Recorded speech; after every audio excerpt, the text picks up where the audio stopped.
Welcome back to Mindful Morsels, where we help young professionals do more with less. So today we're going to have the same guest that we had last time, unless I upload a different podcast episode. But as you guys might remember, Danya Tahir graced us with her presence a few podcast episodes ago, where we talked about entertainment and AI and what the future had in store for entertainment. We're not experts. We're just people who are generally in the entertainment and creativity space. So we deserve a voice too. And we wanted to voice that with our super important opinions. Of course, I'm exaggerating. I think our opinions were important enough that a few hundred people watched.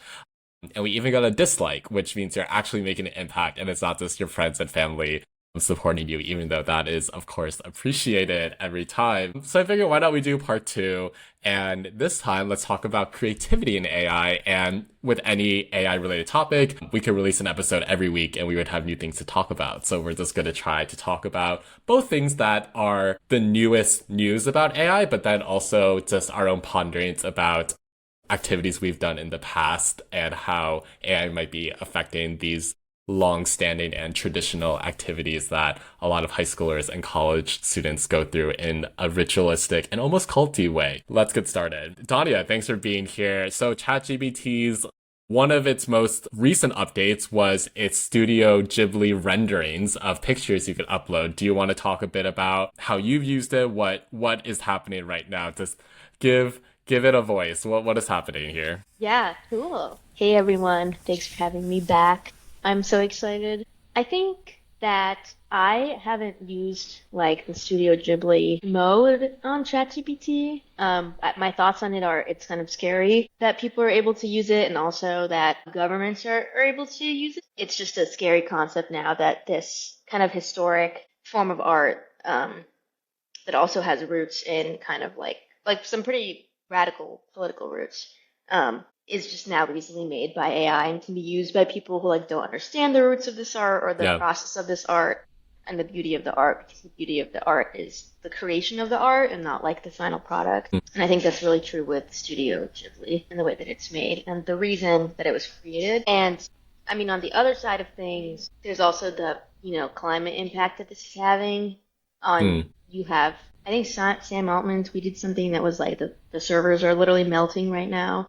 Yeah, because and they had to stop like letting users just unlimitedly use Studio Ghibli because of the frequency of it. Yeah, and they gained like 5 million users in just a day, I think. I forgot the exact stats. So it's just like this overload, and it's like, how is this gonna be sustained? Who's gonna sustain it, and like what's gonna sustain it? Yeah. That's one end.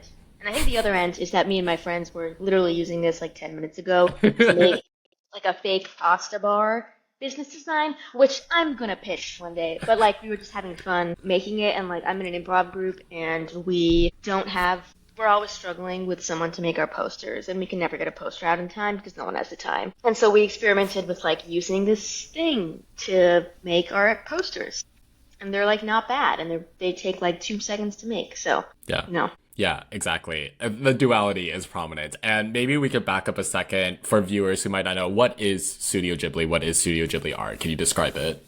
Yeah, I am not an expert on this, as we've discussed, but my understanding of it is that it's an animated art form. It was made by... People can search it up. It's okay. Yeah, you can look it up, guys. Use the internet. But it was made, I think, in like the... and it's an art form that's just focused on like brush strokes and like creating like soft natural worlds, and it's very intricate. And the stories are often about going against like oppressed powers, and like they are for children often, but like people of all ages enjoy it. But they're these like kind of underlying like slight radical themes inside of almost all of the stories that are created by Studio Ghibli.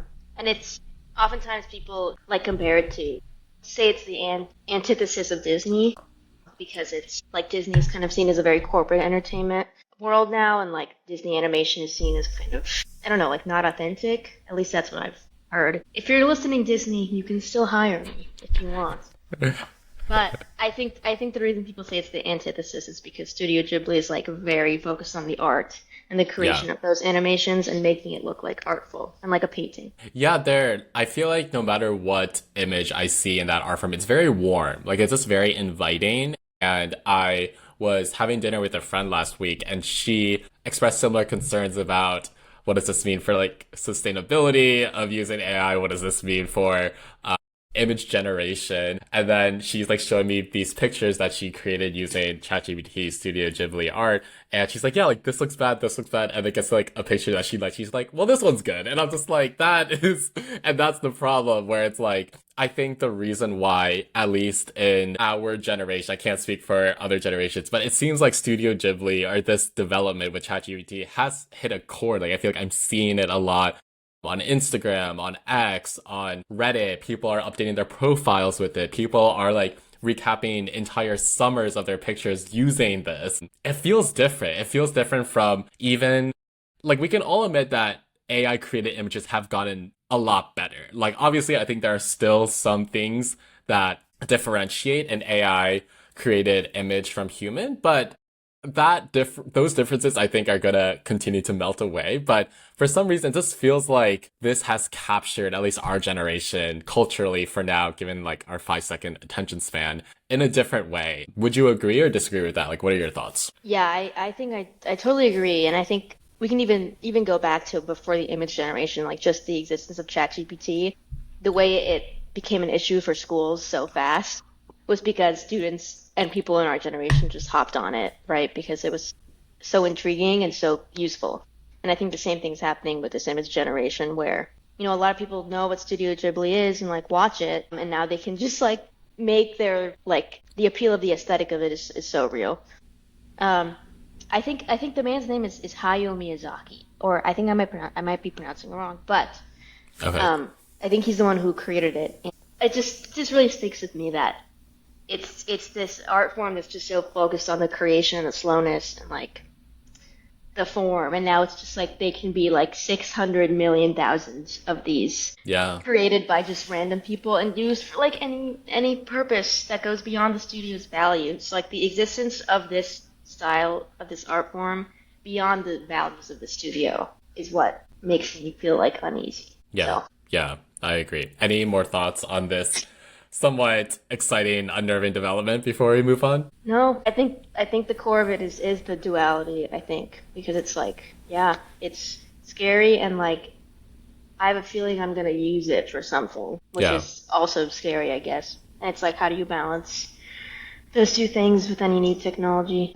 Yeah, yeah, I guess we'll see. I guess we'll see. All right, let's move on to a topic that me and Danya are very familiar with. We actually met through this activity, and it is the vaunted controversial speech and debate. Let's go. Me and Danya devoted significant time to this topic a few podcast episodes back that we did for a different period of this podcast when it was called something else. And for those who don't know, speech and debate is a very intense activity that high schoolers participate in across the country, generally private schools and well-off public schools. But I think speech and debate has done pretty well in accessibility and like getting some more schools who are public who have less resources to get involved. So I think it has a pretty diverse crowd, especially probably now compared to even when me and Danya were in speech and debate just a couple of years ago. And we both did the same event, which is called extemporaneous speaking. You have 30 minutes to create a 7-minute speech with sources about domestic and international issues. So as you can imagine, it was quite frantic. You would generally spend 15 minutes preparing your notes. Some people had amazing handwriting, and I was like, I don't know how you have the time to do that. It's like it's a ticking clock, and then 15 minutes to kind of practice. So with ChatGPT, I probably should have talked to somebody before this who's like in Accept now, but I just feel like I would search up like in chat, and then I know there's probably like guardrails from adults, but like who's gonna stop you from like going on your phone? Or maybe they have like no technology policy, but again, like kids have a way of getting around it. So this is all conjecture. We should have probably talked to somebody, but we haven't because we're busy people. So Dalia, like ChatGPT and speech and debate, what does that mean? We can start with extent, but we both have done other events. So what do you think? Oh God, bro. God, I mean, the thing you said about the students just knowing how to get around it is so true because I remember when we were doing it in the olden days, there were some schools that wouldn't give you Wi-Fi Yeah. in the prep room. And that was the Yeah. rare that was the rarity. That wasn't the norm. That was the rarity. And when there wasn't Wi-Fi, it was expected that you would not use Wi-Fi, like you would have your like because the way you do extemp is you're supposed to save sources by reading the Yep. news consistently, like that's kind of the core work of it. Yep. And I mean, students would use hotspots and just still get articles. You know, it's so easy. And so Yep. I'm like, my sister does speech and debate. She does LD. She's still in high school. And LD is what for people who might not Well, know? Lincoln Douglas debate. So it's one-on-one. It's just one person debating another person. So she doesn't do extemp.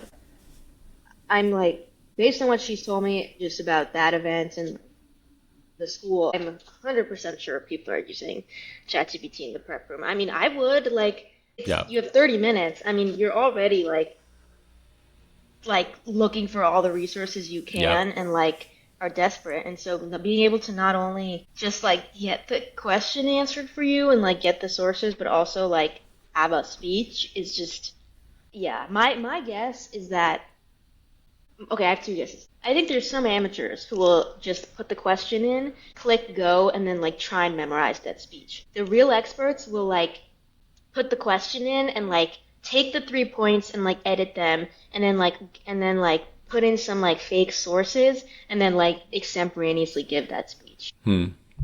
But I do think the core critical thinking aspect of it is declining, which is coming up with the three key reasons, the Yeah. three key answers to the question. Like I think it's so sad that like now AI can just like do that work because before you had to like think of them yourself, find sources yourself. Yeah. Yeah. I would be really curious to know how current high schoolers are approaching it because I think another thing that is implied but is worth noting is like these are high schoolers. These are people whose brains are still developing. I mean, technically me and you, our brains are still developing at our age, but it's different. Like you are going through a lot of growth and you sometimes need other people to help you, sometimes you don't. But the point is like you're not biologically in the best years of your life to be making rational choices and Yeah. to be thinking through things. I'm sure everybody has felt like irrational a lot during high school.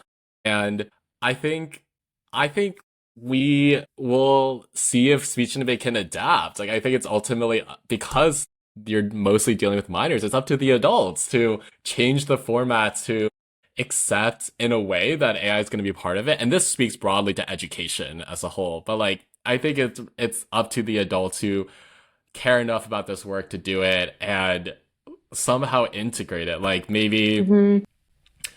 I don't know, maybe instead of having students like draw a question and answer it, like maybe there's already an AI generated like script and they have to counter it. Like maybe they have to take the other side of it for extemp Oh, specifically. So instead of the 30 minutes of you like preparing your original thoughts or your ChatGPT aided thoughts, like the ChatGPT work's already done and you have to counter it and like, I don't know, leave the screen as is. So that way, like you can't use ChatGPT to counter ChatGPT. Like that's a way yeah. to start thinking about it because I think the answer that's not going to work is to like try to ban it. Like I think students are Yeah, going to figure that's it what out. I just Yeah. texted my sister. And she said that it's banned and they made it an official rule that you can't use ChatGPT, but she thinks people still use it. So I think yeah, which makes sense. Um, Yeah. Yeah. I think the most insane thing that they could do is change extemporaneous speaking to you go into a room with the judge and then you pick a question and then you just have to answer it in Hmm. front of the, which would be truly like raw extemporaneous speaking, but it would be really hard. And Yeah. yeah, so Yeah, I agree. I mean, obviously, the way that me and Donnie did except it wasn't perfect, especially like once Wi-Fi was part of it. Like, it was kind of the gateway drug metaphor to ChatGPT. But still, like, I think what I remember of us when we were doing extemp is like you still had to think a lot. Like, that was yeah, like the hard and fun part of it. Like, the people who hmm generally did well were the ones who were like thinking more. yeah, And yeah, we will just have to see because I think we know speech and debate, but you know, you can extend it to like mock trial or like the math competitions that go on. Like this could be extended to anything where even like, unless you're just gonna shut down the school for no technology every time people come, like it's just Hmm. very unrealistic. And I think it's something else that we'll have to wait and see. But I'm glad you have your younger sister, but I haven't heard anything about like how speech and debate's adapted to it. I don't know if you have besides Yeah, your sister. I think all they've done is ban it. I don't think Yeah. they've adapted in any other way yet. And also, I guess for people who don't know, an important thing to note here is that the judges are parents. So, like, no offense to parents, but like, they're not like experts on like policy or anything, most of them. And so, it's very easy, to put a question into ChatGPT and then just get out an answer that sounds good, and that might not even be like backed up by real evidence. And then, as Right. long as you sound good, you can still win an entire tournament. Actually, I've seen this happen. Just saying, in my time, some of y'all hoes who won, you didn't know anything. I know this, okay? You didn't know anything. You just sounded good, and you were tall. You were tall and you sounded good, and you were loud. So I'm just saying. Anyways, Yeah. that's my resentment, but just a thing to We remember. all have our personal gripes with speech and debate, but Yeah. yes, like fair point, yes. So another thing where like we'll just have to see, and I think again, it speaks to a larger debate that's probably happening within education. Like it's not Mhm. just speech and debate, it's something that I think the entire education system's gonna be grappling with for a while. And yeah, once there's more updates, we'll probably do another podcast episode because it's relevant Yeah. to us. Okay, let's move on to a little demo moment. So last episode, for people who are listening in, Dania talked about how she and her friends were using ChatGPT to have it do improv and how it was failing. So I wanted to see that for myself. So I think the way we're going to do this, for people who are just listening, we have pulled up ChatGPT, it is on the screen, and we could do a little pair programming moment where Dania, you just tell me what to tell Chat, and I will type it, and we'll see what it can do and what it can't. So I think we're gonna try to make it do improv, but you could take it any which direction you like. So you just tell me how you like to start. Okay, I think to start, let's play an improv game that is Okay. like a foundational game that I think ChatGPT just can't do. This game is called Okay. Three Things. So Okay. just type into it. Say we're gonna play a game. We are going to play a game. Yep. I'm going to ask you a question, I'm going to ask you a question. Yep. and you're going to say three things that answer this question. Three things that answer this question. Okay. The answers don't have to be right, Don't comma. They should be spontaneous and the first thing you think of. Okay. Yeah, send that. Okay. All right. So Oh, Scott, it hit me with the first question. Is that what the different fuck? than what you expected? Yeah, that fire is kind of weird. Okay. So let's say three things that you can brush your hair with. Three things that you can brush your hair with. And I'm going to read out chat's responses as well, just so people who are listening can hear it. Three things that you can brush your hair with. And then send. Yeah. Oh, wait, it said a fork, fork knife emoji, a toothbrush, toothbrush emoji, and a porcupine, porcupine emoji. And now ask us to ask a question back.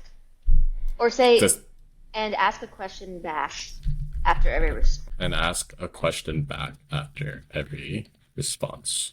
Okay. Three things you could use as a hat. Hat emoji, fire emoji, Okay, hand, baseball, a sticker. baseball sticker. Oh wait, Three. okay. See, now, like, the mechanics of this are hard because it's not supposed to ask a question. Again, it's supposed, like, now I'm supposed to ask a question, but in order to do improv with ChatGPT, you have to, like, aggressively explain every single step of this. So, now ask it three things that you like. Okay. For context, people, ChatGPT asked another question and asked us three things you could use instead of a pillow. And then there's another prompt that asks us if this conversation is helpful so far, which I've never seen, which is funny. Okay. So three things that you like and then send, right? Mhm. Okay.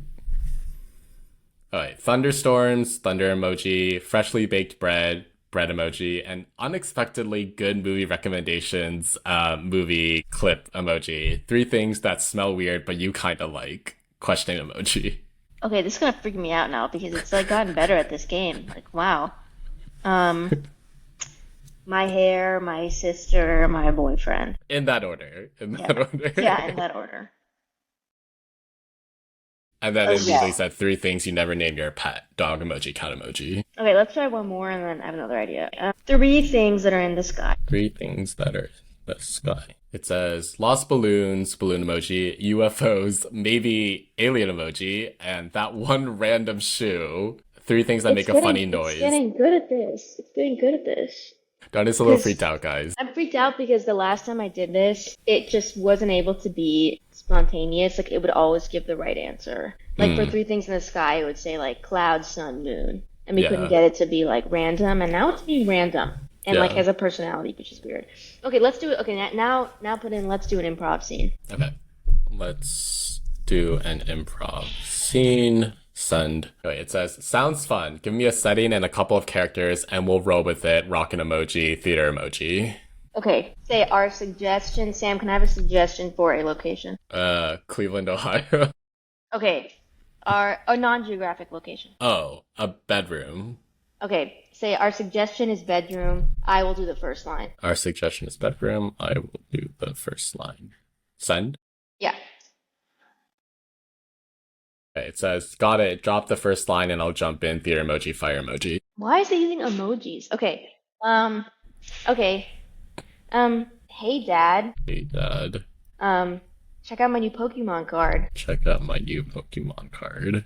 Dad squints at the card, holding it at arm's length like it's a tiny ancient artifact.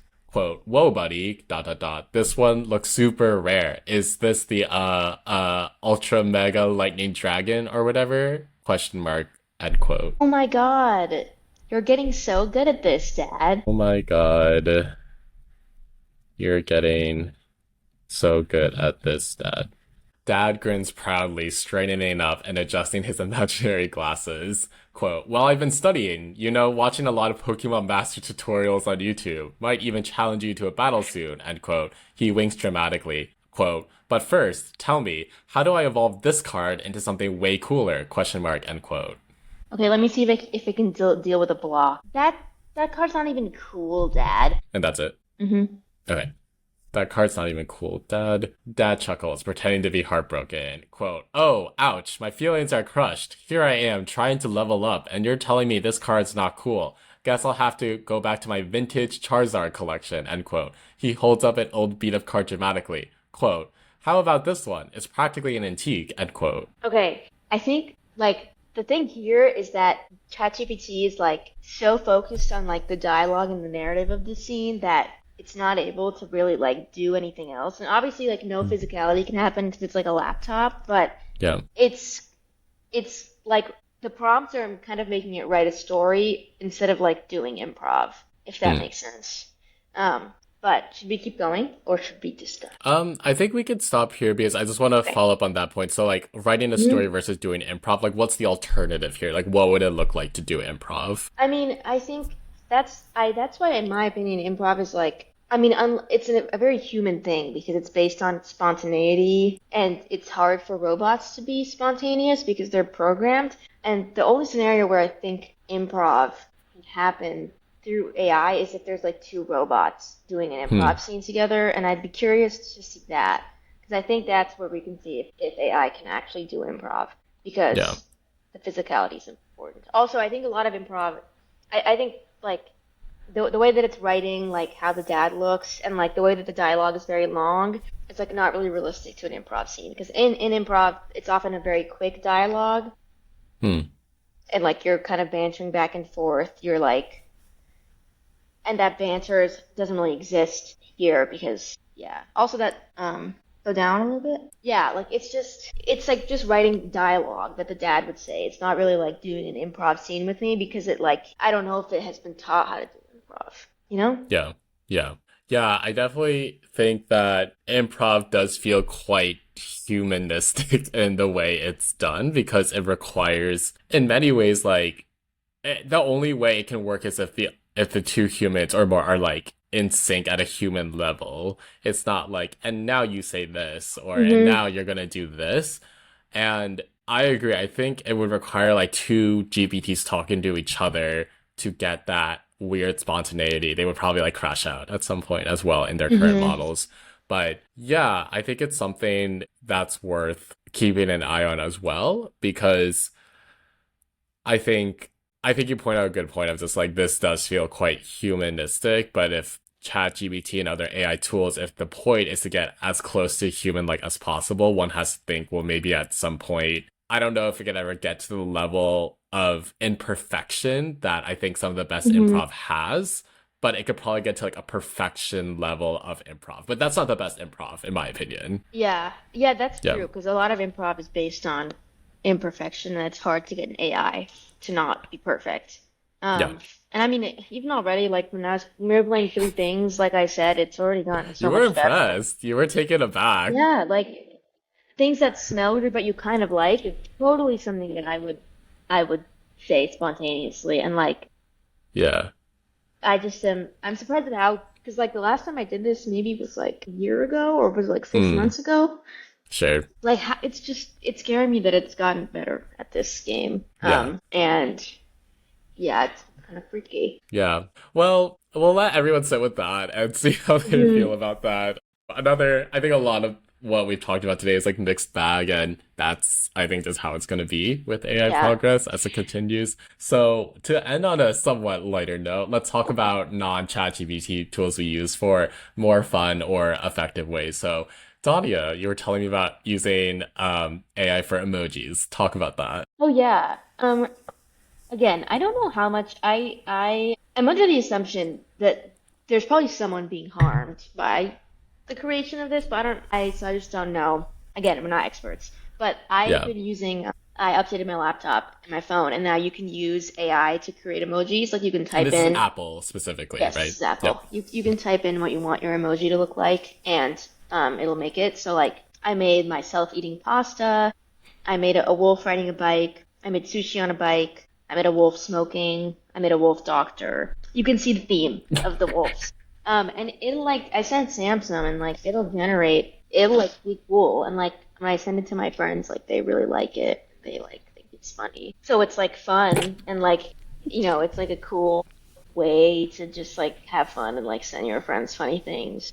So I've been using that. Yeah, and I didn't even blink twice when you sent it to me. Granted, like, I think when I was texting you to set this episode up, it was like between a few different tasks, but I was like, I didn't even think about it until you were like, oh, like that emoji I sent you of like a wolf riding a bicycle, like that was create. And I was just like, Yeah. it was so seamless because I feel like, again, this gets to a larger point about the AI art really like making recently some fads where like I'm not even blinking when these things happen. I'm like, oh, that's probably like somewhere deep in the emojis that I just Hmm. haven't found yet. But it's a cool creative point because as you've mentioned, like I enjoy them, your friends enjoy them, like other people enjoy them. And it's also something that I think more creative people in that sense will do. Like, not everyone's going to do that. I don't foresee myself doing that in the near future. So it's not, I think it's a cool case of, yes, like it's accessible to everyone, this type of AI, but only people who are like creatively inclined in this way will use it and express Mm, themselves that way, which I think is cool. Like, that's a way to start differentiating, like,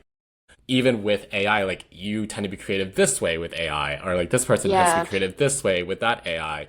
And for me, that's obviously Notion. So Notion's a productivity software that I've been an ambassador for, and I've started hosting a lot of DC events around Notion, doing some cool partnerships.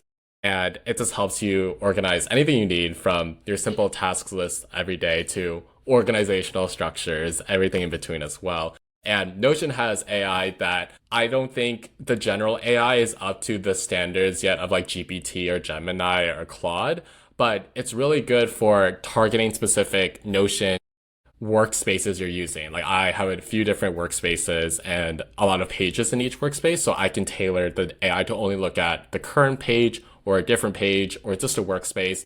And as I put more information there and I'm building things, I have found that tailored Notion AI to be very effective. And I'm going to do a workshop about it next week. I'll include the link in the description for DC people. And I think that has been like a way that I use AI that I assume you're not using it right now in that way specifically. Yeah. That would be freaky if you were just like, oh yeah, me too. So like I use it the exact same way with Notion. But yeah, I think that gets to a point that, again, it's probably for a future podcast episode, but I think we're at a point where we can see people aren't just using general AI tools in the same way or similar ways. Like we're starting to see it become more infused in the different ways, like even like you and me, like we're creatively different in a lot of ways. So any last thoughts on that? I used ChatGPT yesterday because I had a class at 10:30 a.m. Hmm. Wait, this just looks bad on me. I had a class today at 10:30 a.m. that I didn't even go to. Wait, hold on. I had a class today at 10:30 a.m., okay? And I couldn't figure out what time to wake up. And so I was like, I have a class at 10:30 a.m. It's a 5-minute walk away, and I need to work out and shower before. What time do I wake up? And then it told me what time to wake up, and then I didn't wake up or go to the class. I did work out and shower though. I did work out and shower though, because the self care happened. I did use it for that, and you know what? It probably would have been right if I had done it. So, Yeah. yeah. So we'll see. I think that is going to be the slogan for this episode. You know how, like, do you listen to that podcast by Bo and Yang and Matt Rogers, like Las Culturistas, or do you know of No, it? no. It's this podcast they started, I think, when they were undergrads at NYU, and they've continued on, and now it's on iHeart because they're both big now, obviously. Oh, But cool. it's on iHeart, and they had like Ariana Grande, they've had that type of caliber celebrities like across the board, and each of their like titles for the episodes is just like a very like specific quote. Like for Ariana's episode, it's like, I've been through. That's the I've been quote. through. I've been through. For us, it'll be, we'll see. Like that's all we can say We'll at this see. point. That's the motto. Yeah, I hope people find that helpful. Dadia, thank you as always. You're quickly becoming a recurring guest, and I'm not mad about it. So you literally have a standing invite. You are welcome on whenever we have something to talk about, and I'm always appreciative of your time and your willingness to just like chill in a recorded session. So yeah, I appreciate you. Yeah, of course. Our next topic is going to be different pasta shapes and which sauces go with them. Yeah, so stay tuned. Everyone bring your ideas for that one. I hope you found that conversation as enlightening as I did. I think we covered a lot of ground about what creativity really looks like in this new age of AI and whenever the next age of AI is upon us, which I'm sure is sooner than we think. As always, I appreciate Dania for being on the podcast. If you liked what you're hearing, we are Mindful Morsels on Substack, Spotify, YouTube, Apple Podcasts, wherever you watch or listen your podcasts to your podcast. So make sure you like, subscribe, follow, give us a rating. It always helps attract new listeners. My latest Notion templates will be in the description and also a link to our ChatGPT chat if you're curious about that. I think my next episode will be about my latest Notion template, which is our April template, tracking professional and reading, professional reading and personal reading. Oh, it's been a long day, guys. And I hope you tune into that one because I'll have another guest with me to riff off of and generally make me sound better than if I was just by myself and stumbling over my words here. Until next time, we'll see you then. Take